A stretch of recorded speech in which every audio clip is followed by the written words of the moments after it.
a bucket and a foul. Breakaway. Io. Oh, meet me at the rim and don't be late. Give me the hot sauce. Did you not get the memo? Derrick Rose can go upstairs. Oh, he's Gimme. The steal. Wait for the lead. Yeah. Big time plays. Big time plays. Gimme for the win. Go! My God, I cannot believe it. Hey, everybody. Welcome into a brand new edition of the Gimme the Hot Sauce podcast. Timmy Whispers alongside, back from Las Vegas. I hear it was a successful trip on a lot of fronts. Yes, the free drinks because I was gambling. That's always a big part of my Vegas trips, and we got some business done. That's what I was actually there for. And I hear that you've got a never fail strategy to win at craps. I wouldn't say never fail, Mark, but it's I play a pretty slick insurance game on the table that no one understands, but apparently me. Hey, let's bring in Stacy King from his home. He's getting ready. We're taping on a Monday afternoon. Stacy getting ready to head to the United Center for the Bulls-Lakers game, which should be a lot of fun to watch. What do you think about this whole gambling theory of Whispers? He says that almost every time he goes, he likes to play craps. He's got this process and he wins.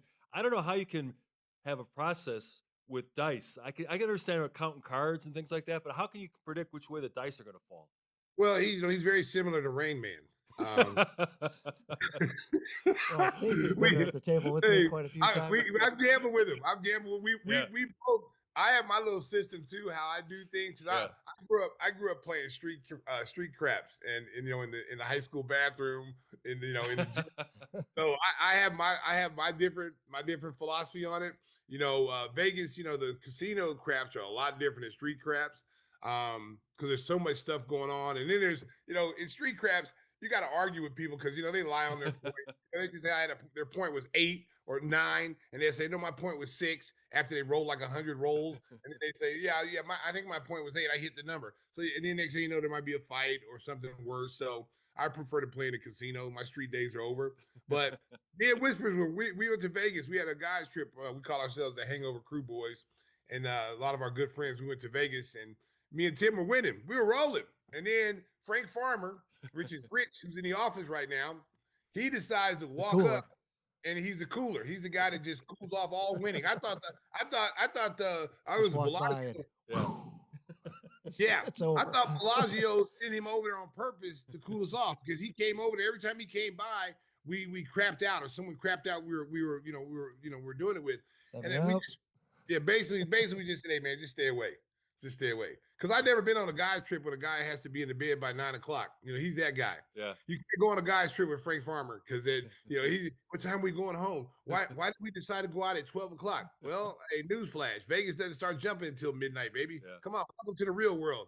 So, he at the time he wanted to go home and he wanted to pillow talk his girl and that's man, we can't break. We don't know if he can be in our club anymore. We have to X him out. So, Whispers, you want to share any of your theories on craps? I mean, is there a basic strategy? You just gotta go with me. It's a watch and learn kind of deal, Mark. Yeah, it's a watch and learn. But Stacey and I definitely learned the 50-50 rule on that trip specifically because the one night we were winning, and we put all of our winnings on the pass line, and doubled it, and then walked away. The next night we're at the Bellagio. We get up about 1,500 each. Like, let's do the same thing. Put it all down. 7 out. 7 out. Or it wasn't even on the come out roll. It was a 3, I think. That took us. Yeah. That's right. A 3. Like, go on. We're like, oh. Yeah. Mark, it felt like a gut punch, bro. Yeah. Because we did it the night before. I was like, oh yeah, okay, cool. Let's do it again. Then just walk away. At some point I get bored, Mark. At some point I get bored, and I'm like, you know what? Let it ride. On one roll. That was a particular time that maybe I shouldn't have let it ride. I should have just kept going in increments. Whisper said he took the crew out to Vegas. It was part work, part fun to try to rally the troops and stuff. And he said one of his colleagues couldn't believe it, and he was just almost infuriated that Tim wins all the time. Oh, really? Yeah. That's Steve. You know that. That's Phil Collins. As an accountant. Oh, okay. Phil Collins. he saw it coming in the air tonight. Well, Monte Carlo fallacy, he kept yelling. Yeah, listen, there's some people out there, like they don't like to gamble. Yeah. But they come out to Vegas for the first time and they see everybody else doing it and then they go do it. As soon as they lose $5, they're upset. It's like, come on, man. They're out there playing penny slots like the grandmothers are doing. Penny slots. They're not going to win anything, man. If you want to, you got to risk it to get the biscuit, baby. Yeah. Well, I'm glad Whispers is back. Glad to have you back alongside. And let's talk some hoops. Let's start with the Derrick Rose retirement on Saturday, Stacey. Obviously, you were there, and the whole thing was amazing. You know, the speeches were great. I think the most amazing thing, speaking of gambling, if you had odds over under Derrick Rose talking 20 minutes, he was up there for over 20 minutes, Stacey. No It was unbelievable. Yeah. It sounded great. Yeah. Well, that goes to show you get older, you get wiser, more comfortable talking to people. You know, we got Derrick as a young kid, 18 years old, doesn't trust a lot of people, especially coming from where he came up. And I don't think people gave him the credit or understood what it's like to be him in that situation. You know, they see fame, fortune, they see this kid like the Haley's Comet. He's a superstar player at such a young age and not realizing he's still, 19, 20 years old.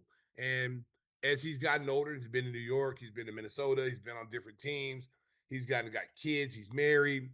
We all mature. We're not the same people we were when we were 21, 22 years old, when we were in our 40s and 50s. You change, you evolve, and he's evolved, and it was really great to see. I'll tell you, it was amazing. It was great to see, Luol Deng and Joakim, Taj, Tom Thibodeau, and their speeches were fantastic. But when Derrick addressed, his mom and his brothers, his wife and his kids, that was from the heart. And I think that really touched a lot of people in Bulls Nation. The Rose family are extremely close. I mean, he was the baby. You know, he told the story that his mom didn't know if she was going to be able to have him, to be able to support him, be able to feed him. Mm-hmm. And because the brothers are so much older than he is. And so she had contemplating, giving up the baby. And, while he told the story where his mother walked over to the window and asked God for the answer. And then she ended up keeping him. And then, here we are now, 30 some years later, he's evolved into the player and the person that he is. That was a remarkable story. I know the Roses. I know what they've had to do. The brothers basically gave up their careers to make sure that they saw something in Derrick at a very young age. They gave up, especially Reggie, they gave up their basketball career, all their dreams that they wanted to do, to insulate themselves around Derrick to make sure that he had the best experiences possible, that he avoided gang life, that no one would mess with him, that he could play on the courts. And I think the whole area of Inglewood, the South Side, took care of Derrick. They raised Derrick because I think there was such a bad taste after Benji Wilson got killed. And he was the guy that, he was a Derrick Rose before Derrick Rose, a guy that could be in the NBA, be a superstar in the NBA. Then he got killed, a senseless killing, outside of high school, his senior year. And I think everyone, that was a gut punch for everybody, especially on the South Side. Here's this kid with everything going for him and he was taken away. So I think when Derrick came along, I think the whole South Side embraced this kid. He's been talked about since he was in elementary school. This wasn't something where, he was in high school and he was just this superstar high school player. They were talking about this kid in grade school, how good he was, how fast he was, how athletic he was. I think he was dunking in sixth grade. How many people in sixth grade can dunk? So I think there's a lot of people involved. It takes a village to raise a child, and I think that's what Inglewood and the South Side did, along with the Roses. Derrick went out of his way, not only that night, but in interviews leading up to the ceremony, saying that this is not just for me. This is for the city of Chicago. This is for all the people that rooted for me. This is for all my teammates. And when you saw the emotion from Joakim and Taj and Luol, I thought one of the most poignant moments was when Luol Deng pointed up towards the banners and said, "This is our trophy," because they came just short of winning a championship. But seeing Derrick go up in the rafters meant something to all of his teammates. And you saw so many teammates, not only of the teams that made it to the Eastern Conference Finals, but guys that played him throughout his career with the Bulls. Well, the one thing I told people, if you take away those championship teams, and let's say they never happen, Michael Jordan never comes here, there's no 6 titles and banners hanging up there, Derrick Rose's teams would have been the most successful teams in Chicago Bulls history. Arguably, they're the third, if you just want to say team or era, they're the third best era that's ever been here. They didn't win a championship, but they were so close. And those guys were family. There was no ego. I've been with these guys. I was here when all of them were grown up. I was here when we drafted Luol Deng and Joakim Noah and Derrick Rose. I was here for all that. And to see these guys come in as young guys and see them grow into young men and see where they are now, how they develop. And they're super close. I mean, the emotion, the raw emotion of those guys, the speeches. I mean, Luol Deng was probably the most together guy. And when I say he's a guy that you never see, that nothing ever phases him. Yeah. He keeps the same expression the whole time as a player. You know, he doesn't get upset. He's just even keel. And to see him get emotionally and cry, that showed me, you know, that I knew, but that showed me something about the impact of his relationship with Derrick Rose. And that trophy, you know, his name going up there is a remarkable thing. You know, that's for that whole team. That's for the city. This kid loves Chicago. This kid was all about Chicago. It's about representing Chicago, representing the South Side, Inglewood, where he's from. He took that very seriously. And, you know, and I tell people all the time, listen, there was a time people turned on him. Not everybody turned on him, but there was a select group of people that turned on him when they were towards the end of his tenure here.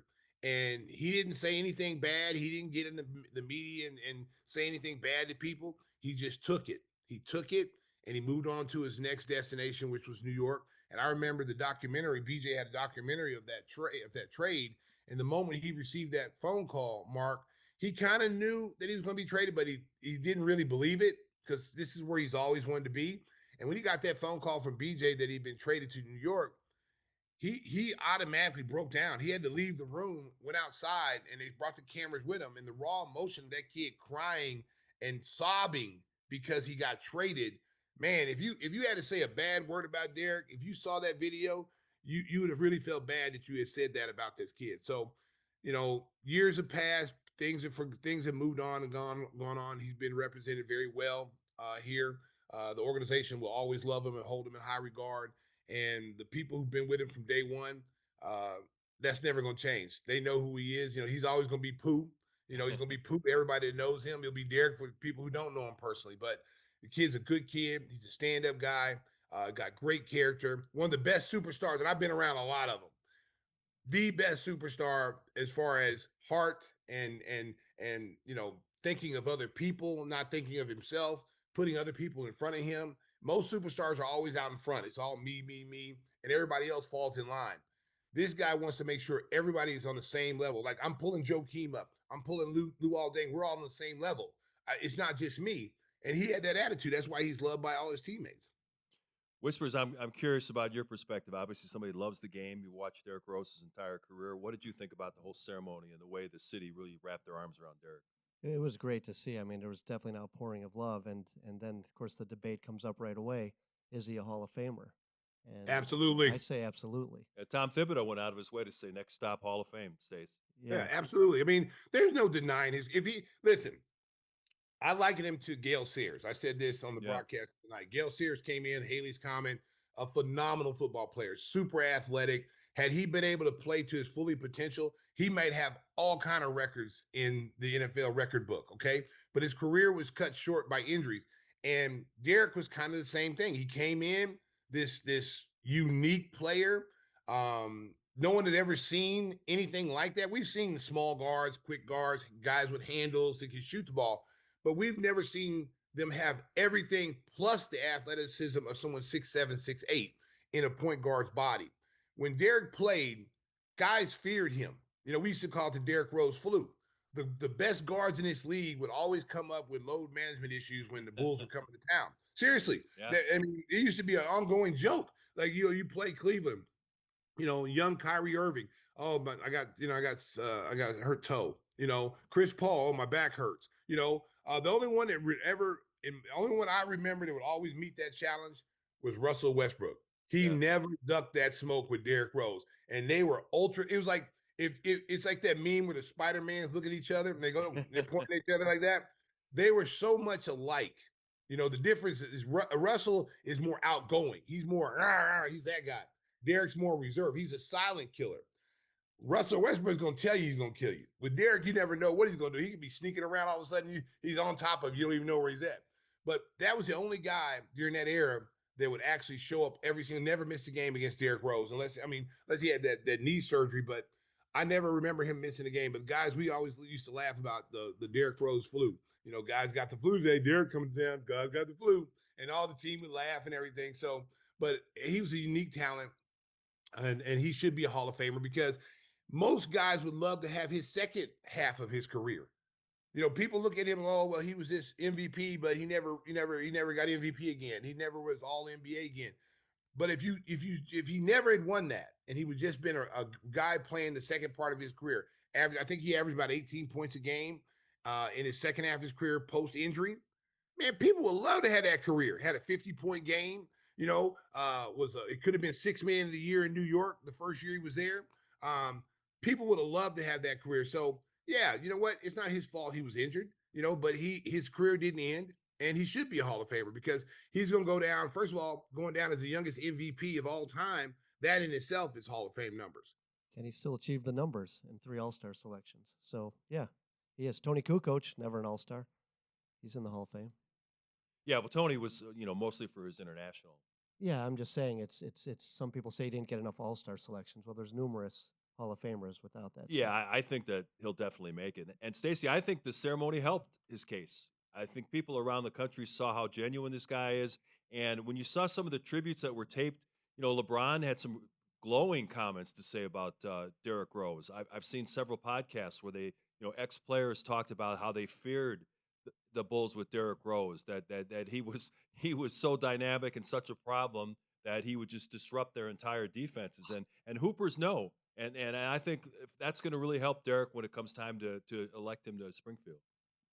Well, and also seeing, guys like Michael Jordan and Scottie Pippen, sending their congratulations to him. Listen, at the end of the day, Mark, people know how this kid was. They saw him come in. They saw the years before the injury. They know what kind of player he was. The same kind of player that you feared Michael Jordan is the same kind of player Derrick Rose was. You feared Derrick Rose when he came to town. He didn't beat his chest. He didn't talk noise.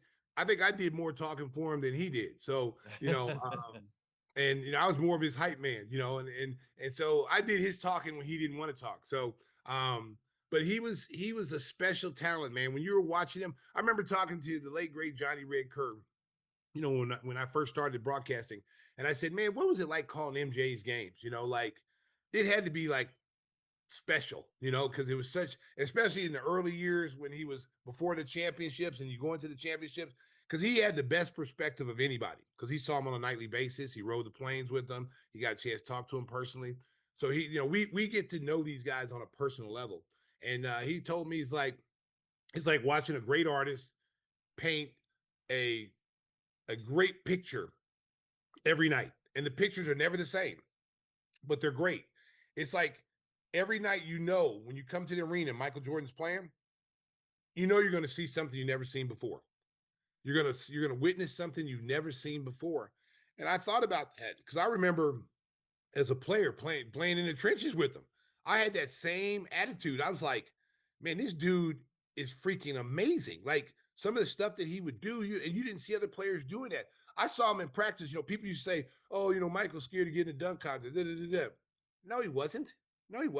Michael Jordan could have won the dunk contest every single time that he put out. Some of his best dunks was in practice on people. That's why I was like, man, y'all have no idea, what this guy is capable of doing. The scoring, the defense, and just watching him play, the fluidity and the way he carried his body, the body. I mean, Derrick Rose was the same way, but in a smaller version. Derrick Rose, some of the things he did, it just didn't seem physically possible for someone that small to be able to explode over a 7'1" guy and dunk on him. Head up, straight up, no props, no trampolines, just going up, putting the ball in the basket on top of a 7-footer. If he had one more player, if they would have added one more player for him, they possibly could have beat the big three in Miami. They were so close just with him.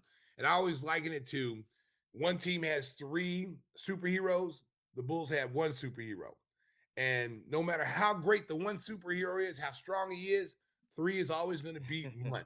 And that's how it was. You're competing. He's going up against possibly 3 Hall of Famers during that time, and to be able to take this team and elevate them to the highest level where they're able to compete against that type of team was fun to watch. And then, people got on him for not recruiting those guys. How come he didn't dance and sing and all that other crap that they wanted him to do to get LeBron? You know what? Listen, Derrick Rose has loyalty to his teammates. He's loyal to Joakim. That means if those 3 guys come, Mark, that means he's got to get rid of 3 of his teammates that he's been in war with. You might have to get rid of a Carlos Boozer. You might have to, I have to trade, a Keith Bogans or Kyle Korver to make room for these guys, and he's loyal to these guys. He basically said, if you guys want to come here, we'd love to have you.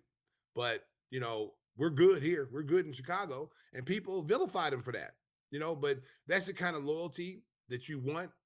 If I'm a teammate, that's the kind of loyalty I want. That's why these guys love him so much. I thought the Chicago Sports Network did a great job leading up to the event and throughout the night, and they were always cutting away to the owner's suite and seeing all the guys having conversations, catching up. Who was the guy you were most surprised to see? For me, it was cool to see. Thabo Cephalosha came in from overseas, and Tyrus Thomas was there. Keith Rip Bogans, yeah. I mean, I wasn't surprised that any of those guys showed up. I think the biggest thing for me was having Thibs come back. Yeah. I think, Thibs coming back, because Thibs is a hard guy, and when it comes to his players and the guys he's loyal to, he has a heart. His heart it melts. He'll do anything for those guys, that team. He'll do anything for that team. And to see him come back, especially what he's gone through in the last year in New York, and now you see how New York is right now. It seems like New York's made the wrong decision. It wasn't about the coach, it was about the players, and they probably wish they could redo that all over again. But to see Thibs come back and then talk, Thibs is not a big talker. No. You'd be lucky if you get 5 words out of Thibs during the season as a coach. It's just like, do your job. Do you have enough, coach? You think you got another win? We got enough, And so he's not a man of a lot of words. And so to have him talk and have him speak so highly of Derrick Rose shows you how much love he had for Derrick Rose and the rest of these guys. And the night couldn't have been more perfect. The Bulls win it on a last-second shot by Kevin Huerter. I mean, the game. There was an entertaining game, and to see Huerter. Huerter said he tried to duplicate the celebration of Derrick Rose, but he said it didn't quite work. But he tried. Well, the guys didn't grab him. He was ready to fall to the stands. Yeah. But I saw that's what he was doing. I was like, I said, I think he's doing the Derrick Rose in the game celebration when he hit that big shot, that bank shot. Yeah. And then they were like, "Nah, I don't think he is." I go, "No, I think he is." But no one held him up. Right. So he had to kind of like, he was just like, And I knew exactly what he was doing, and it couldn't happen to a better guy because he's been struggling with his shot. Mm-hmm. And number one, though, Mark, you can't lose on Derrick Rose night. No. I mean, you can't lose.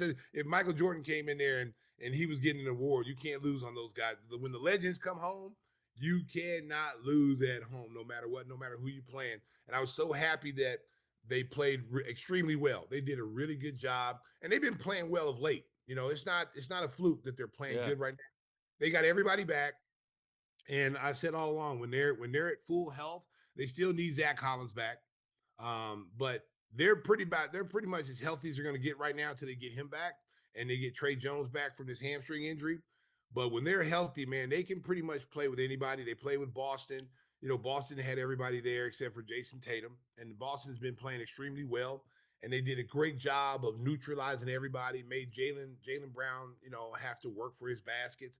And the win on Derrick Rose night was awesome. And, maybe that'll inspire some of these young kids to want to be like Derrick Rose. You see Derrick Rose, who's not much older than most of those guys. He's probably 10 years, maybe 10 years older than some of these guys. But to see Derrick Rose come here and to be, to be honored in front of the fan base who no one left. Matter of fact, I think there was more fans there than what the arena could actually hold. I mean, it was packed.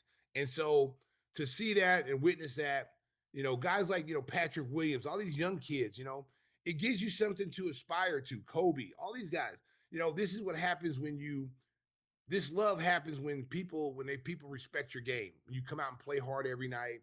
You come out and lay it on the line. This is the love you get from the city of Chicago. And they need to understand that. They need to understand, like, this is bigger than basketball. This is bigger than you. You want to walk the streets of Chicago and have people love you. You know what I'm saying? Like, there's no greater feeling for any of us who played on the Bulls, especially those championship teams. We can go anywhere in the city and we got love. Don't matter where we are, south side, north side, west, it doesn't matter. We got love, and we appreciate the fans' love. And by winning games and playing with effort every single night, that was us giving back to the fans, and those titles go to the fans as well. So it's nothing but love here in Chicago. We got the best fan base in the world. I agree. I don't think there's an NBA team fan base is better than ours. And all the players came out that night wearing number 1 Rose warm-up shirts.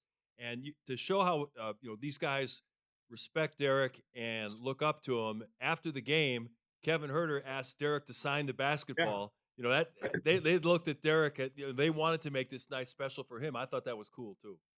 Yeah, I mean, listen, again, he's not that far removed from being a player. These guys know who he is.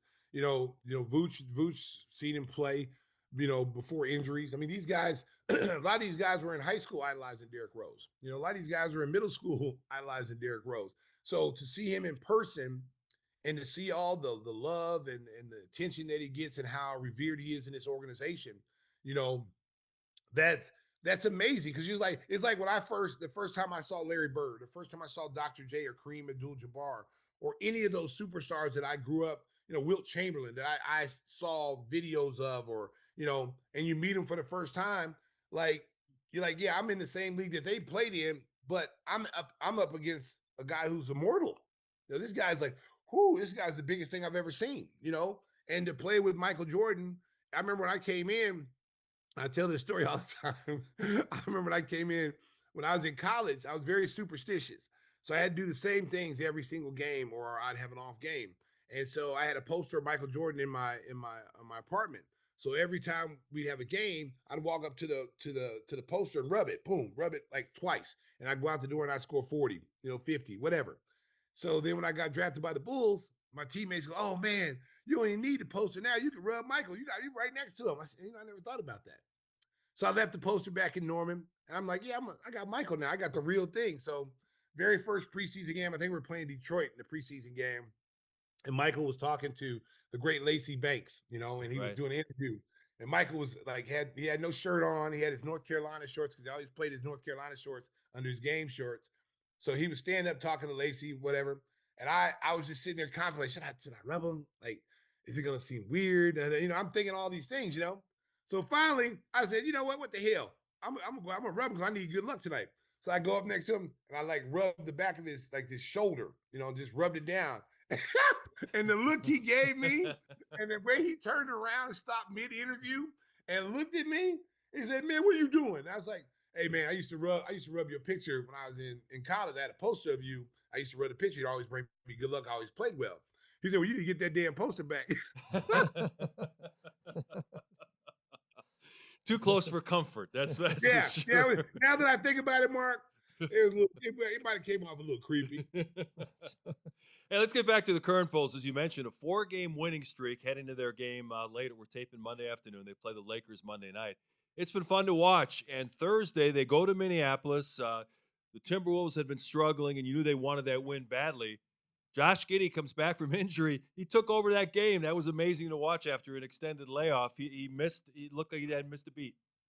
Well, I mean, he looked strong. He looked like he had no ill effects of a hamstring injury. He was going full speed. They got down 14 at one point early in the game, and I think Minnesota kind of took their foot off the accelerator, thought they were going to blow the Bulls out. And then all of a sudden, that second group came out there and they started just going at it. Trey Jones had a nice game. Kobe played well. Io played extremely well. And they just put it together. It's from the second quarter on, they jumped on Minnesota. And Anthony Edwards probably had his worst game I've ever seen him play since he's been in the league when he's played the Bulls. He just had a horrible game. He couldn't shoot. He's turned the ball over. He was fouling people. And, he just got frustrated. So when he's not playing like Anthony Edwards, that's when Minnesota is very beatable, because you can't rely on Julius Randle to carry the load. He's a good player, but he's not Anthony Edwards. And so that once he started struggling, they started struggling. And the Bulls jumped on him. It's a huge win on the road because I don't think anybody thought the Bulls were going to walk into Minnesota and beat them, even though Minnesota had dropped, I think, 3 in a row. But the games they lost were all within 5 points. It wasn't like they were getting blown out. They got beat within 5 points. So, and a lot of things too, Mark, that they don't talk about the Bulls is that in clutch games, we're like one of the best teams in clutch games. Yeah. Like if that game gets down to 5 minutes or less and we're in it, we got a shot to win. And people don't talk about that. When they judge this team, they're good, they're bad. Oh, they need this, they need that. When they're healthy and we're in these clutch games, I think we're like 16 and 11. We're like the second best team in clutch games. We played over 20, I think 27 or 28 clutch games this year. So what does that tell you? 28 games this early in the season, that tells you this team competes. That tells you this team is in games on most nights. And when they're not in games most nights, they're missing half their roster. And but to be 16-11 or 17-11, whatever it is, they're in the clutch games. That's encouraging for all fans who want to sit here sometimes and get upset with the team and, oh, we're not this, we're not that. You know what? You got to temper that a little bit. This team is proven they beat Denver in Denver, Minnesota in Minnesota. They rise to the occasion against some of these good teams. Now, some of these bad teams I can't stand they lose to. That makes me so upset when they lose to a team like Brooklyn at home when they should beat them. But at the end of the day, when they're healthy, they're going to be a tough out. They got a chance, in my opinion, to not just be in the playing game, to actually get a spot, because they're only going into that game the other night. I think they were only like 6 games out of the top 2 in the Eastern Conference. So it just tells you like anything can happen if they go on a win streak. Hey, Cisco, let's look at the Eastern Conference standings. They're only a game and a half behind Philadelphia for the 6th seed, which means you avoid that whole dreaded play-in tournament. Bulls at 23-22, and as Stacey mentioned, I think I saw today that they have the 4th best record against teams with winning records, but they're bad against losing teams. They've dropped a couple of games to Indiana. They've lost to Washington. They've lost to a lot of the bottom dwellers of the NBA right now, which has really prevented them from having a much better record. When you look at the Eastern Conference right now, there's a lot of teams that are really struggling. If the Bulls can stay healthy, Stacey, they have a shot to get in that top 6. Yeah, and it's a double-edged sword, Mark, because there's situation like, yeah, we want to get to the playoffs and we want to win, but then there's a lot of people want you to lose so you can get a draft pick. Right. So you're in a tough situation. The Bulls are not going to tank. I mean, they've said that before. I know there's a lot of rumors out there. AK knows what he's doing. He knows what he's doing. I know a lot of people don't think so, but they know what they're doing in the front office. They went out and got the talent that they needed. Will they make a move on trade deadline? Who knows? Who knows? If this team wins tonight and then wins these games this week and they start rolling, they may decide like, no, we're not, Kobe's value might go out the roof this week. You might be able to get a 1st round pick for him. But if they're rolling, I can see AK saying, no, we're good.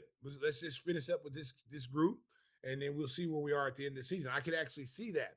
But if they drop all these games this week, now you have to seriously think about, okay, like, even though we're still in it, is it worth like losing one of these top, I mean, look how many kids are coming out now in this draft that's going to be in the top. I mean, you could possibly even get a stud at 15. Oh, yeah. This draft is unbelievable. I was watching college basketball Saturday, Stacey. Kingston Flemings, this point guard from Houston, he is sweet. He had 40-some points, and then the kid from Illinois, Keaton Wagler, comes out and scores 46. And then DeBonce gets 40. Yes. It was just unbelievable watching these games on Saturday. I'm telling you, man, you possibly, maybe 15 is a stretch, but I could at least say 12. Yeah, top 10 to 12 is loaded. You can find a stud at 12, and 1 through 12. Okay, so that's where your dilemma is with the Bulls. Now, if they run through this week, we've got the Lakers, we got Indiana, we got that regame with Miami. Then we go out to play Miami 2 games. We win 6 games, those 6 games, or let's say we win, 5 out of 6 or 4 out of 6, and we're trending up, then they have to seriously think about, do we need to make this move now, or do we stay pat and run this out? Vooch's name, Vooch is starting to look more attractive to people. He's been rejuvenated. He's on the defensive end. He's blocking shots. He's rebounding. He's posting up more. Kobe is Kobe. There's a lot of teams that, covet Kobe. Minnesota's name keeps coming up the most. They would probably love to have him there, but, if you're the Bulls, let's just talk trade scenario. I'm not getting rid of Kobe unless I get a 1st round pick. I'm sorry. I'm just not. If we don't get a 1st round pick, we can't talk. Unless you're going to trade me a superstar player back. I'm not doing that. But if you attaching 2nd round picks for him, no. Kobe, you got to get a 1st round pick for Kobe if you're AK, because he's a 1st round talent. He was drafted in the 1st round. He was a lottery pick. He's a first-round talent. He's a proven player in this league that he can put up big numbers on a nightly basis. So you need to get a first-round pick. If you don't get a first-round pick, all right, call me when you're serious. Click, hang up. Don't even talk to him. Vooch is a little bit different. Yeah. Oh, there's some teams out there that could use Vooch. Denver could use Vooch right now. Vooch is better than Valanciunas. Is much better than Valanciunas. So, you're going to get a double-double out of Vooch every night. I would even say, I know people think I'm crazy, but I would even say I got to squeeze a first-round unprotected pick for Vooch. I got to, because Vooch is a former All-Star. He's going to come on your roster. He's going to elevate your team right from the start, whether it's Phoenix, whether it's Golden State, whether it's Denver, whether it's the Lakers. Can you imagine Lakers and Luka with Vooch, a big that can stretch the floor? Because they don't really have bigs that can actually stretch the floor. Aiden is not a stretch 4 or stretch 5 center. He's a mid-range jump shooter. Plus, you got to deal with all his baggage. Vooch going to come in and rebound. I think I saw the other day where Aiden played like 40 minutes, only had 4 rebounds. Vooch is going to get you 10 just stumbling into him. He's a double-double machine. So if you're a team looking for a big that can stretch the floor, rebound the basketball, and give your team an upgrade, maybe coming off the bench or even starting, I would make a play for Vooch. If you're Houston, you need a point guard. And I know AK is going to probably get some calls for Trey Jones.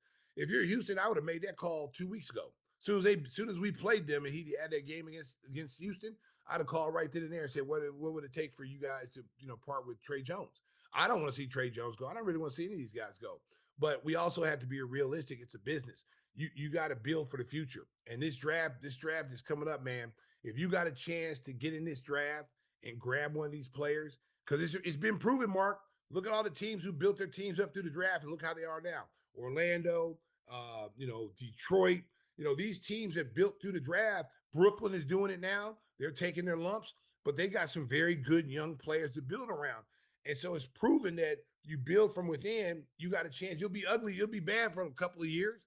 But when these kids grow up and mature and get used to the NBA lifestyle and how you play and how to be a professional, it can be very, very productive.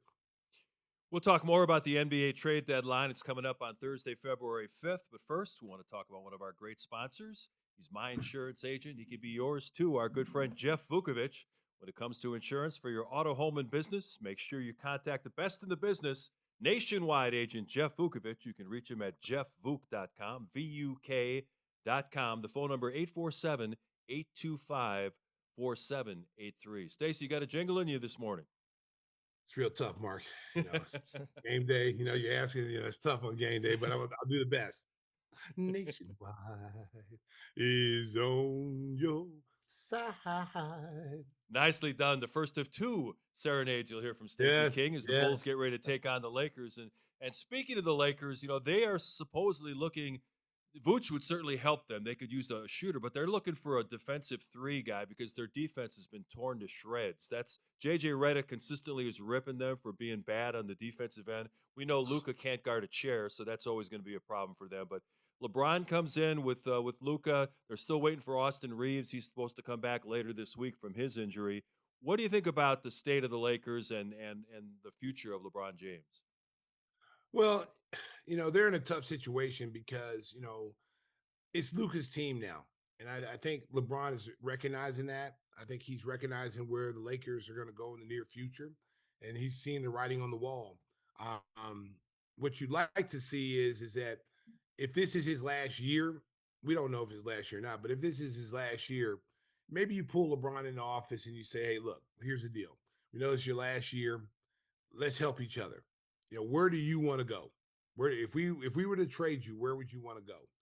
And then if he gave you, let's say he gave you 3 teams and you're able to trade him and get, I don't know how much you get for him, but you get a handful of something nice. Okay. Because LeBron James is still LeBron James at the end of the day. Even LeBron James at 40 is better than some of these kids at 25. Yeah. So you would be able to get a nice haul back for him. And maybe you need to investigate that because, if he retires, you get nothing. You're done, So I think it's a very delicate situation, and you just have to realize from within, if we're the Lakers right now, what is our realistic chances of coming out of the West? 0. with the way the team is assembled now. So maybe you say, okay, let's try to get in this draft this year. Let's try to find a way to get in this draft this year and use LeBron James as a carrot, per se. I'm sure you can get a lot for him. I don't know how many first round picks. You're not going to get the Mikal Bridges 5 first round picks. I don't think you get that. And I think LeBron would be motivated to play somewhere where, it would motivate him to show people he can still get it. I can go out here and do it. I just chose not to do it as much in LA. And send him where he wants to go. I mean, wherever he wants to go, you say, give me 3 teams of the destination you'd like to play for. And then we'll see if they have the assets that can help us, if we make that move. And I don't think he'd be offended. I just think you would offend him if you didn't include him. You didn't let him know that you were shopping him. And he heard that you were shopping him from someone. I just think you need to sit him down and say, hey, look, I don't know if this is your last year or not. They didn't give him an extension. So obviously, you think this might be his last year. He's playing like it's his last year. He's acting like it's his last year. So I would just try to work out with a team of whoever his choices are and see if I can make a move and try to build my team up through this draft. We may drop from wherever they are, 4th or 5th in the Western Conference. I don't even know if they're that high. But to try to pair Luka with one of these kids coming out of the draft, man, it's worth the risk. Yeah, and they'd have to talk to LeBron because he has a full no trade clause, so he can't be moved without his permission. And when you look at the landscape right now, especially after that article came out on ESPN.com last week, Baxter Holmes about infighting in the Buss family, and reportedly Jeannie Buss, who's the governor of the Lakers, got tired of dealing with LeBron's ego and interference from Clutch. Who knows? Maybe LeBron would be receptive to being traded to a team because he desperately wants to get another championship to improve his resume for his GOAT argument. Well, I mean, listen, Mark, a lot of stuff is when you have these conversations, it should be behind the scenes. And when you're having these personal conversations about a player and how you feel about a player, you better know who's in that room, because now you know where the source is. You know what I'm saying? If I'm talking to, 3 people and I'm one of the 3 and something comes out, that Stacy said X and Y-Z about XYZ player, I know where to go because you 2 are the only ones in the room. And one of you 2 did it. You know what I'm saying? Yeah. This leaking information is for the birds, man. It's terrible. Like, your organization should not have leaks. You should let it be known by anybody who works in your organization that if anything is private in a private conversation, if it's leaked by anybody, you're out of here. You're fired on the spot. HR is coming to get you out, because we can't have that. You can't have leaks. You can't have cameras in your practices when players get into scraps and someone's filming and then selling it out there on the internet and going viral. You can't have that. So you gotta, that's one thing about Phil. Phil always he always locked the the ship down.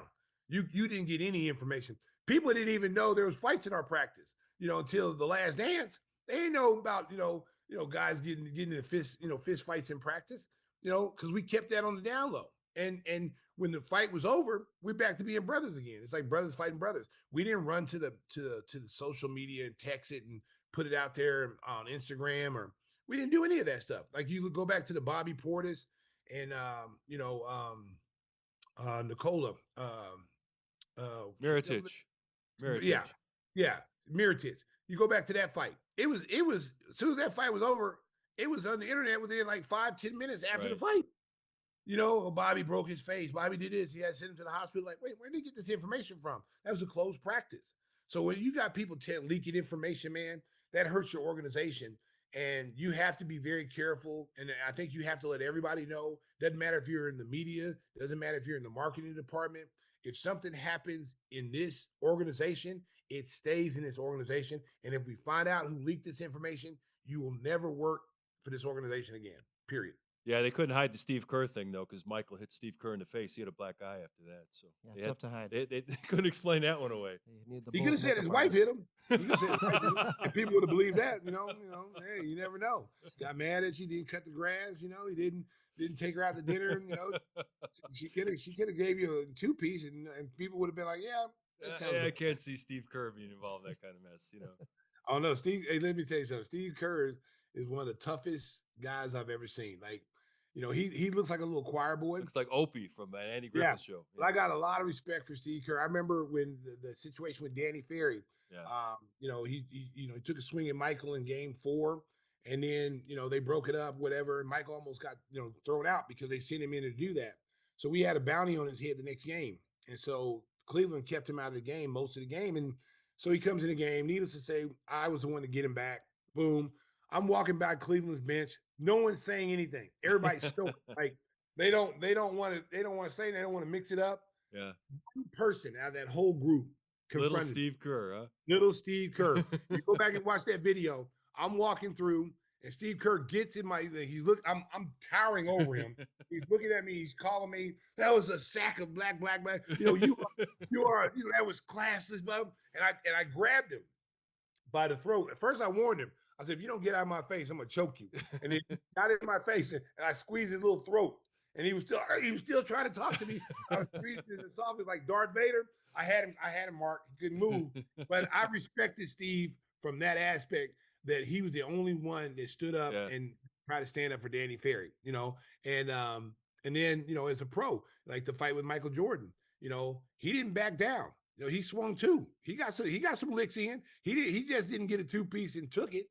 Steve Kerr got some licks in too. A lot of people say, "Oh yeah, Michael Jordan." No, Steve got some licks in too. You didn't hear about that.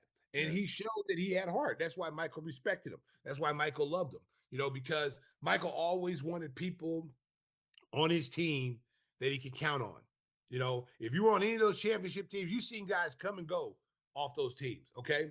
But the guys who had longevity that stayed on that team, those are players that he actually knew had his back.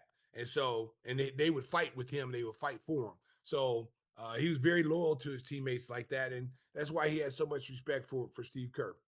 And for our younger listeners, go back and look at the end of the 5th championship. Michael passed the ball to Steve Kerr, he hit the shot to wrap up the title.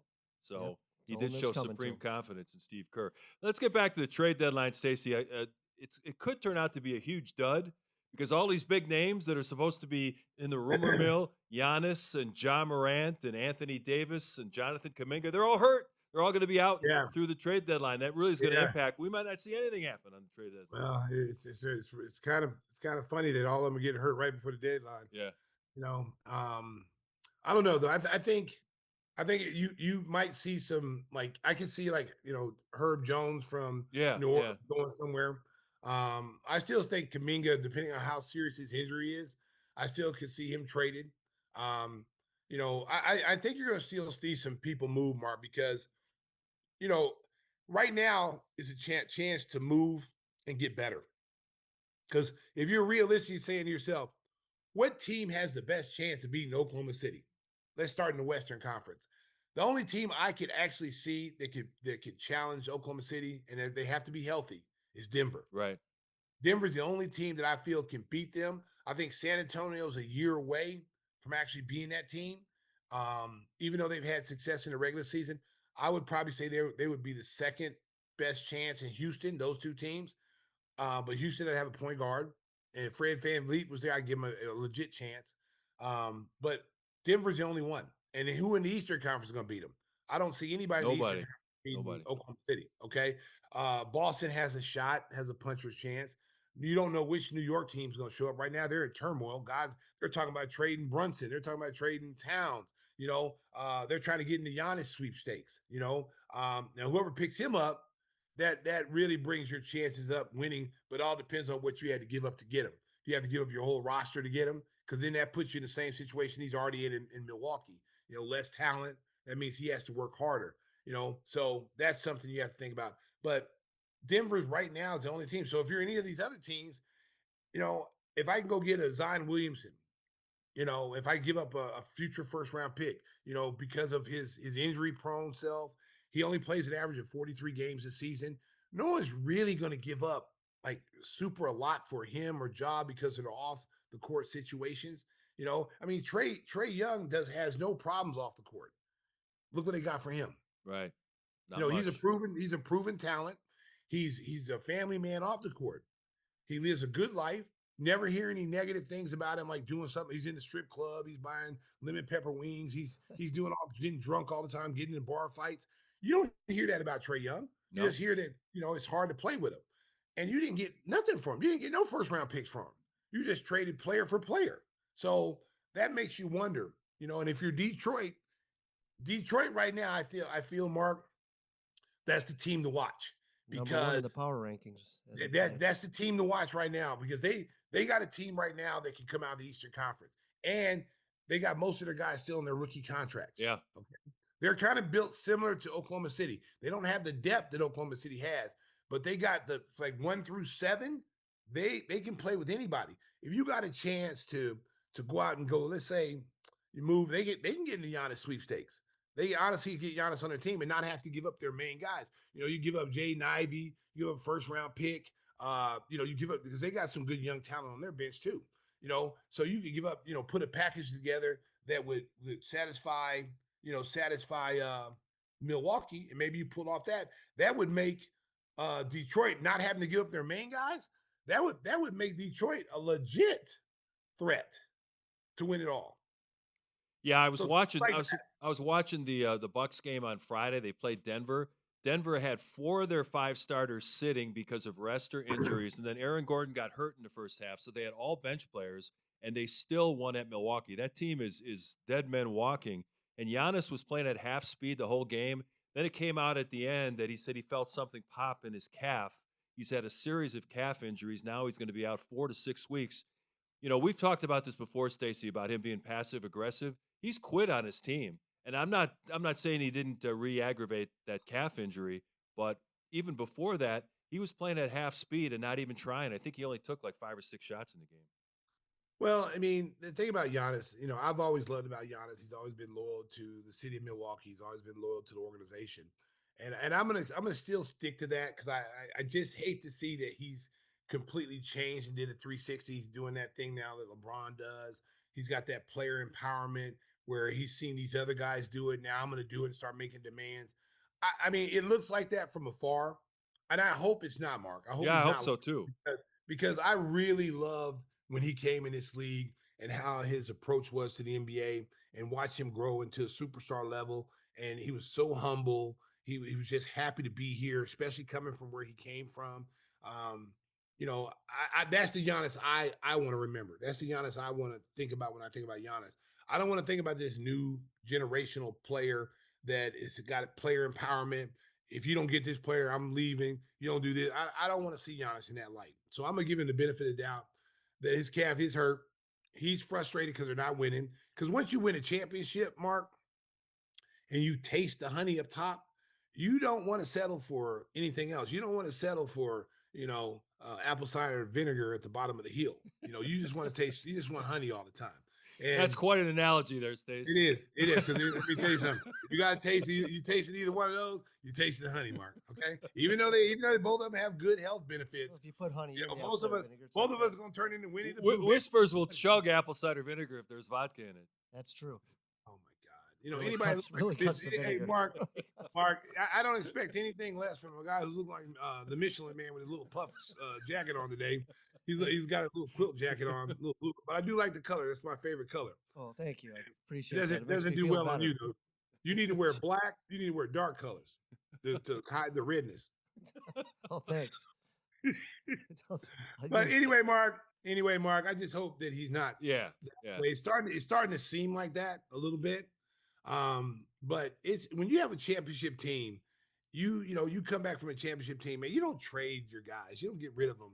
You don't get rid of a Drew Holiday. You just don't, unless he's just getting old and long in the tooth. Just keep your team together. They didn't win because he got hurt that year. He got hurt. He wasn't 100%. And anytime you lose a player who's hurt or injured, it lessens your chance to win. And that's how I see it. Oklahoma City's had injuries this year, but they're so deep, you wouldn't even know they're injured. As long as Shai Gilgeous is on that floor, you got a chance to win every night. Alex Caruso's missed games. Chet's missed games. Jalen Williams has been out a lot. Hartenstein's been out for a while. They just reload. They just okay, we got this guy over here. Let's play this guy. And they just reload and they just keep moving, and they don't care. They're very deep. And in this league, with all the injuries that are happening, you have to be deep. That's why the Bulls bench is so important to their success, because if the Bulls, it's been proven, when the Bulls bench players have to go into starters and their bench is depleted, you might as well book it as a loss because they don't have that firepower coming off that bench to sustain what they're doing when they have their bench. When the Bulls have their bench, how many games this year have the Bulls got off to slow starts and be down double digits, and then they put that bench in, and the bench erases the deficit and gets the Bulls the lead, and then the Bulls are able to win the game because they now got back in the game with good play from their bench. Their bench is almost averaging 50 points a game off the bench. I think they're the second best bench in the league. So that tells you how you have to have quality depth. You just can't. The days of playing six guys is over, especially with the pace that these teams are playing at. You're no longer able to play 6, 7 guys.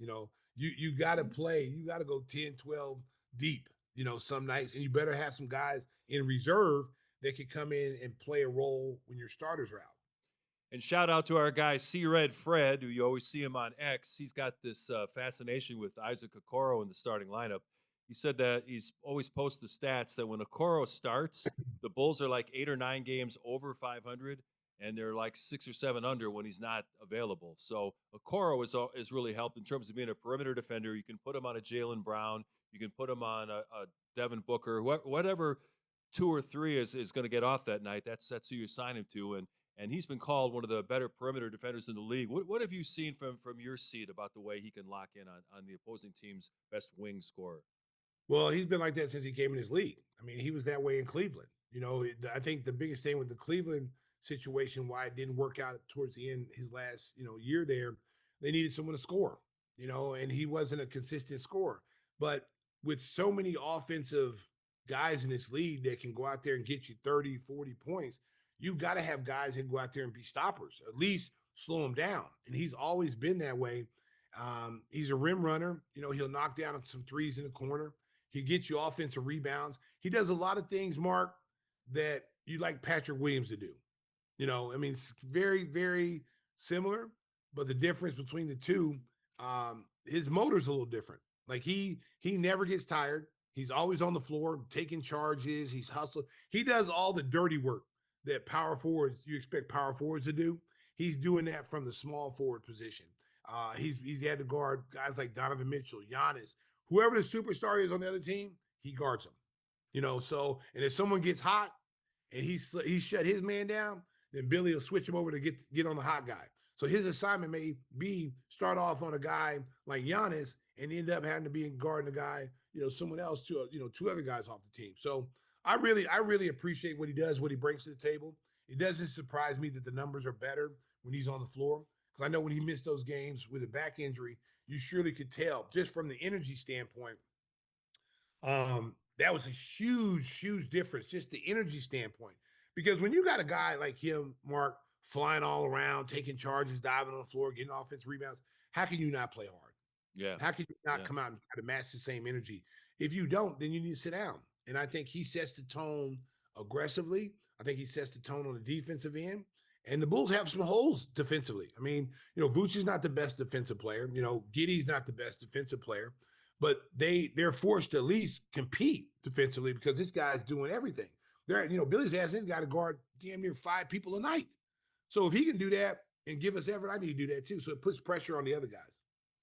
We're talking a little football before we wrap it up. But first, I want to tell you about another one of our great sponsors, our buddy Jim Lecter over at Biggers Mazda.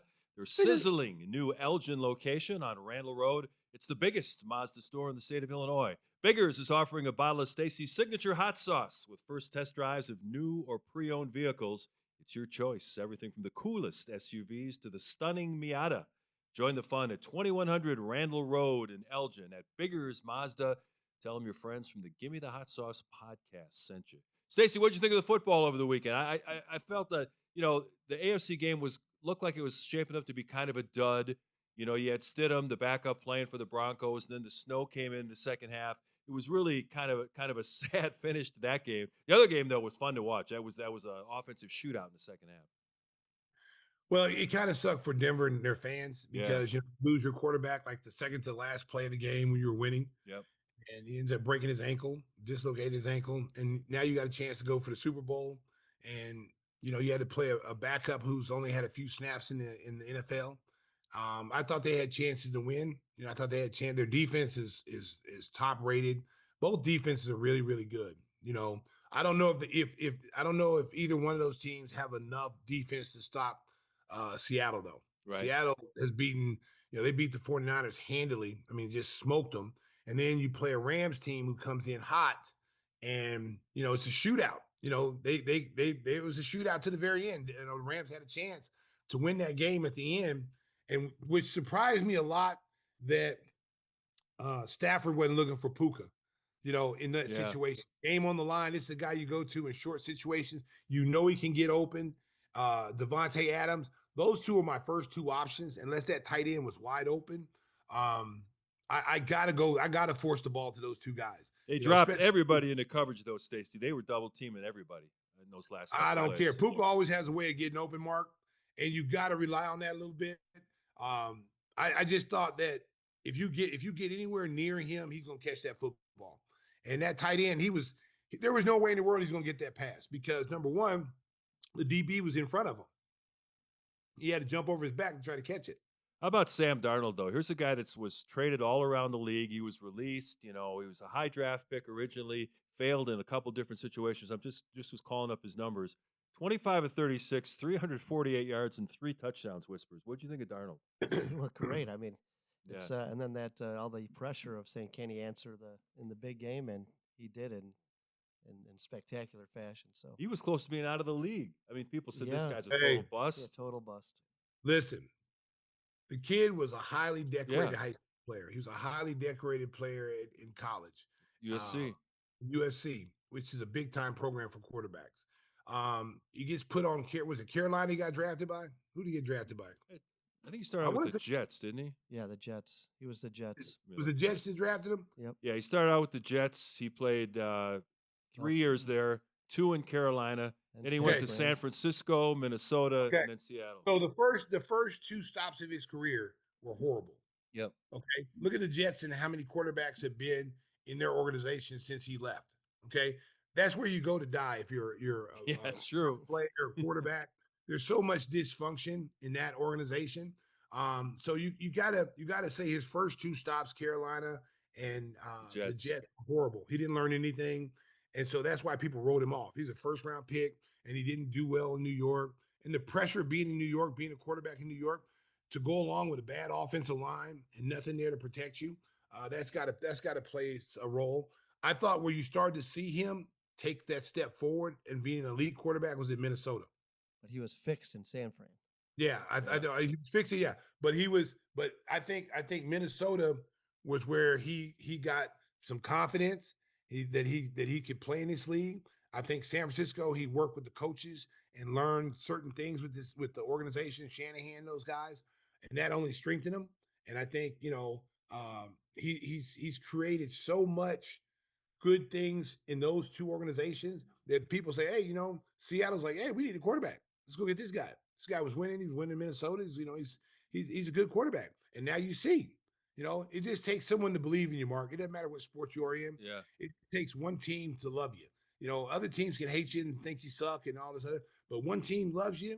They're going to make sure you succeed in their organization. And that's what you see in Seattle. And I'm happy for him because, I remember early in the season, he got in a situation where they played the Rams. It was the Rams, I think. And they pressured him. He threw like 5 interceptions or something, and people said he couldn't handle pressure. He couldn't do this, couldn't do that. And they had won games after that. And the thing I saw from that I really, really liked was his teammates stand up for him. His team in the press conferences, the number 1 defensive player got up and said, hey, Sam Darnold's our guy. We'll ride and die with him. He had a bad game today. Yeah, you know what? Maybe we could have helped him a little bit more. Maybe we could have got some turnovers for him. But they took responsibility for his game. And that showed him that even though I had a bad game, maybe in other locker rooms, they're whispering saying, that guy sucks, man. We paid this dude all this money. He's garbage, And this organization, now he's in Seattle, and he feels the love of the fans and the players. That probably gave him so much confidence that now he plays the Rams in this situation. And that's a situation too, Marcus, pressure. You're playing at home.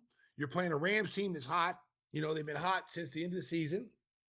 They beat a good Bears team on the road in the cold. And now you got this pressure going up against, a future Hall of Famer in Matthew Stafford, and they went out and did their business. He had over 300 yards. that's impressive. And they scored 37 points. They outshot the Rams. So I don't see, the only way I can see New England winning is their defense has to slow him down. They have to slow that team down. That's their only chance, like they did Denver. Now, Denver had a backup quarterback in there, so it'd have been interesting to see what Bo Nix would have done. I don't know if Bo Nix would have – I know Bo Nix would have done better than Stidham, but I don't know how much better he would have done with that defense. That defense New England has is pretty impressive. They got pass rushing. Their defensive backs were awesome. And I thought Denver's defense is amazing. Them quarterbacks, Patrick Surtain the third, junior, he's like Deion Sanders. Like, he takes a whole field away. You don't even have to have over-the-top help with him with a safety. He's just playing man-on-man on an island by himself. And he took all the receivers away. You can't go deep on them. So Denver had a really good team. It's just sad that Bo Nix got hurt, because it would have been nice to see both those teams healthy. Drake May, hey, a lot of people were down on Drake May in his first year. We don't know if he's going to be any good. He's not, can't do this, can't do that. Drake May is for real.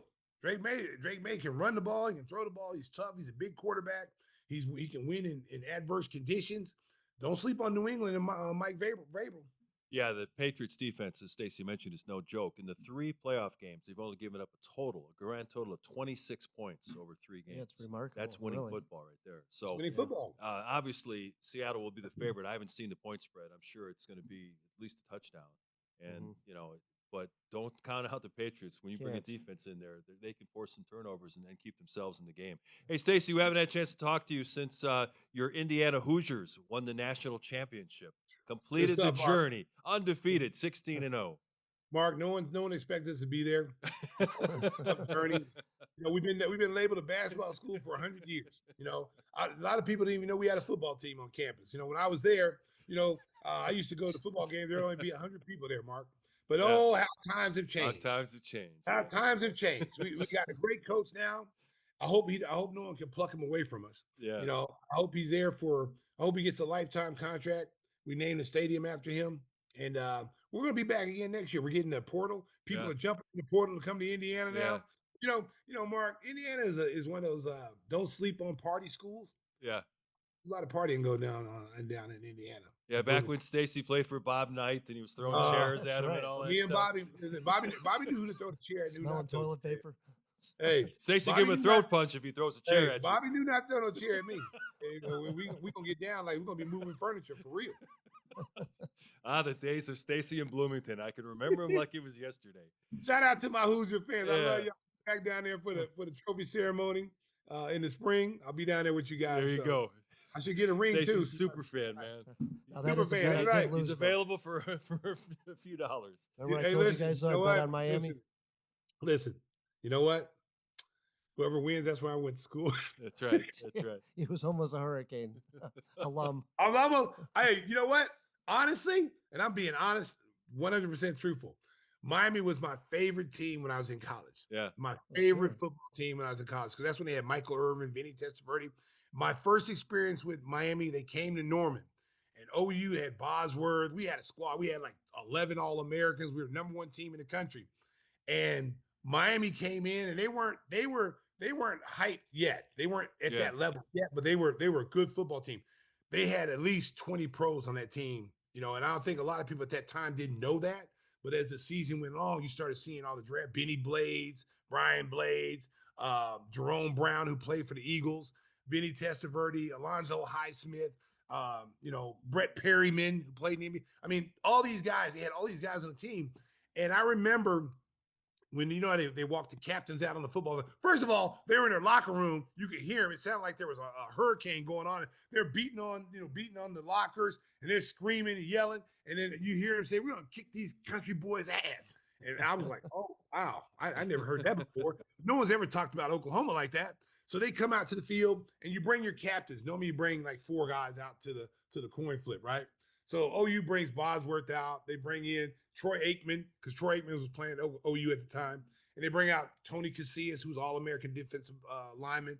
And then I think it was Ricky Dixon, who's All-American safety, who played for the Cincinnati Bengals. So they bring 4 guys out, okay? So you expect to see 4 guys come out from Miami. they brought out the whole damn team. The whole damn team comes out, right? And they're jawing, they're talking, they're trash talking. And you could see that OU had never seen anything like that because OU football at the time was feared. Everybody feared the Sooners, okay? This is the first team that said, we're going to kick your butt in your home field. They were telling them that. And you could see, like, the players, except for Bosworth. Bosworth was the only one who was like, bring it. You know, he was like, come on. They had to hold him back. He wanted to jump into the pile of Miami players. And I swear I had never seen, it was like watching a pro team, Mark, play a college team. That's how good Miami was. Vinny Testaverde, I'll never forget. He'd sit back in the pocket. You talk about pocket pressure. We had a great defense. We had pass rush and everything. I don't think he got sacked one time. He sat back there all day. He could have had a lemonade. He could have read a newspaper. He could have even got up and just, shouted out his family in the stands and then throw a ball for a touchdown. Every time Michael Irvin caught the ball, it was a touchdown. It wasn't like 10 yards. It was like 50, 60. And he would do a celebration, take his helmet off, all this craziness. And they were so brash and so, like, arrogant, And me and my freshmen, we were sitting there watching them, my freshmen on my team. And we say, hey, that's how we're going to be in basketball. We're gonna do just like they do. We're gonna come into places. We're gonna talk trash. We're gonna try to humiliate teams, embarrass teams, and we did. So when people see us, they see Coach Thibs and all of us had nicknames and all that craziness. But Miami was the blueprint of how our basketball team approached the games because their brashness and their cockiness. But they backed it up though. You can't be cocky and brash and lose. You know what I'm saying? It just doesn't sit well. So you got to win games. And so that's how we did it. And Miami, that was my favorite team back. And I used to wear Miami gear on campus. My boys on the football team used to get so mad at me. I'm like, I don't care. Y'all didn't beat them. They didn't beat you twice. So I'm wearing it. So whatever. Hey, Stace, before we get out of here, a big event coming up at the Windy City Bulls game on February 6th. It's the Stacy King Talking Bobblehead version 2. New and improved. Stacy, tell the folks about what they can pick up. Breaking news. February 6th. This is the first 1,500 to the Windy City game will get the second version of my Talking Bobblehead. It's an amazing one. I'm going to show everybody what you're going to get. This is the first time I opened it. And hopefully it works. Yeah, hopefully it works. Sometimes pull the battery tab. Batteries not included. Okay, so we're unveiling it right now. There you go. Here we are right here. This is him. This is me right there. Neck brace on. Nationwide. You get in a car accident? See if you can hear it. Oh, what's going on? Pull the battery tab. Oh, hold on. I got to take this little thing out. My bad. Take his neck brace off. You look like you're in a car accident. Want to do that again? Try it again. Can you hear it? Yeah, I can hear it. So you might not be able to hear it on TV land. Look at the resemblance. Okay. You might not be. Oh, I got a little turtleneck on up here. Yeah. That's what I'm saying. Yeah, let me get this off, man. You look like your chiropractor set you up. So see the little hot sauce bottle? It actually is a bottle of my original red hot sauce. Nice. Yeah. Okay. And you see and it's going to be at Now Arena, February 6th to the first 1,500. I'm telling you, this is the second time we did this. We did it probably about 10 years ago for a Bulls game, and first 1,500, they were gone within 20 minutes. So I advise you guys to get out there and get your authentic Stacy King bobblehead. I know, baby. And the phrases you got the Dragic phrase. You got big time players make big time plays. You also say, give me the hot sauce. So I should have told him to put the Nationwide jingle on there, but I would have had to get some royalties from Nationwide to have my little bobblehead. And there's the original. Here's the original. Here's the original. That's when I had hair. I had consistent hair. Now I got the little clean shaven look, and I got the head, and actually got the headset on. Got the headset on. I got the nice suit. That one there, that's 10 years old, I think. Yeah. And this is really made up, really good. It has the WindyCity.com logo on the back. So if you want to, maybe you can order it at some later date. Make sure you keep it. But it's a really cool thing that my boy Mike Vegan and the Bulls did for Windy City. I possibly might be out there. There's a rumor that I may show up. Me and Whispers and Adam Amin, we may show up. I'll be out there. I'll be calling the game. I know this guy, Mark, will be there. I know this guy will be out there, baby. He'll be out there, baby. Give me the hot sauce, baby. And now arena holds about 7,000 when it's completely full. So you got to get there early. Make sure you get the classic collector's item, the Stacy King bobblehead version 2. I've been known to sell something. After your reservation. If you catch me, I might be able to take one. I don't know. That's the Chicago way. Stacy's always got a side hustle going. Right. Always a side hustle. Side hustle, man. You got to, man. You got to do that, man. People know you can't. Hey, don't hate the player, hate the game. Yeah, he's selling all of his alma mater lids out of the back of his trunk, and there's hundreds of them. Listen, man, I got all kind of stuff, man. Yeah. But you know what's really crazy? I don't have any of the original, original bobblehead. Because there was 2 versions.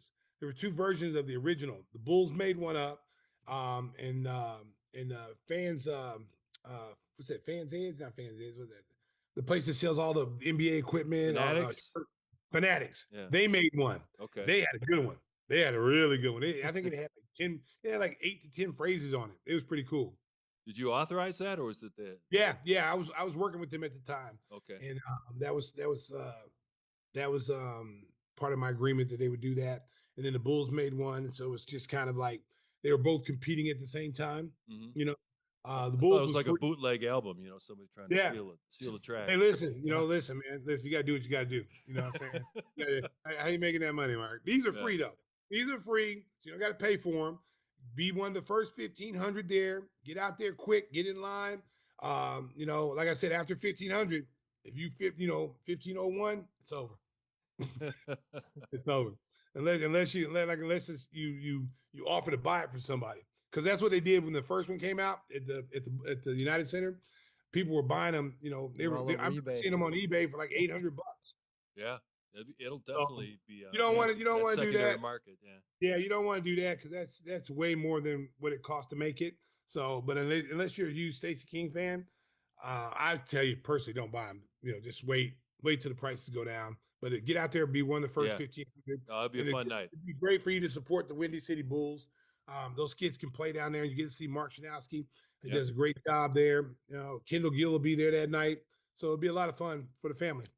You know what else might be out there is our guy Andy from Angel Water. That's right. He's been known to go out to the Now Arena. Really? Yeah. That's right. He might even take over the naming rights. There you go. So tell the folks about Tell the folks about Angel Water. So get a free test of your water. Who knows what's in it? And we got chromium-6 and everything in Chicagoland. So get a free test, see what's there. And by having a free test, you can get a sampler of Stacy King signature hot sauces. Just call 847-382-7800. Tell them Stacy King sent you and get that free water test and see what's in your water. There you go. So we're a full-service operation here, Stacy. We're taking care of the people. We're doing everything we can. What? We are men of the people. That's what you know. You know what? I can't tell you how many people I run into at the games or anywhere that tell me how much they love our podcast. So they've got the best podcasts out there. I love listening to you guys. Guys are very informative. So shout out to all the people that watch our show every day, every weekly.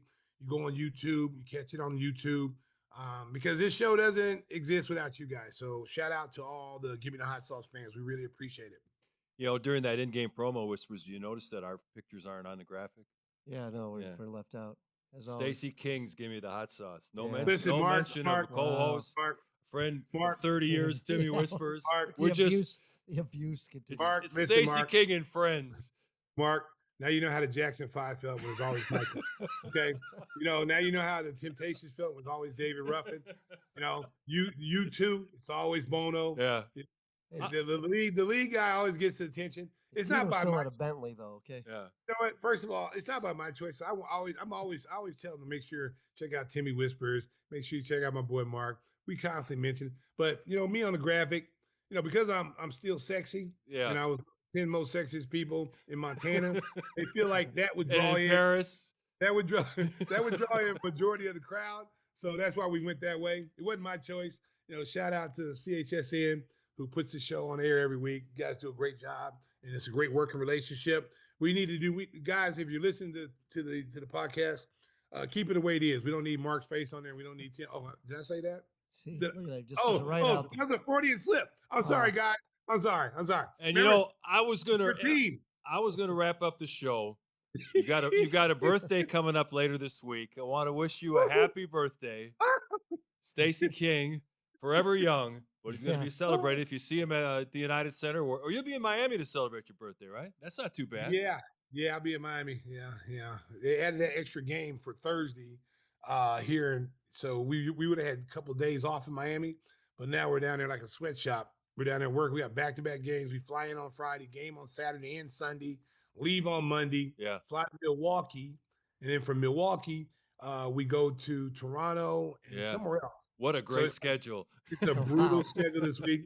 And it would have been really nice if they could have worked that Miami game some other time. I would even said, hey, let us play Miami 3 times. Let us have them days. You know what I'm saying? Right. If we do that, I'd rather be in Miami than cold Chicago right now. So, but they didn't do it that way. So we got an extra game. So we got back-to-back. We got tonight. We travel tomorrow to Indiana. We got back-to-back Wednesday and Thursday night, 1 day off, then back-to-back games after that, and then home, then 1 day off, and then Milwaukee.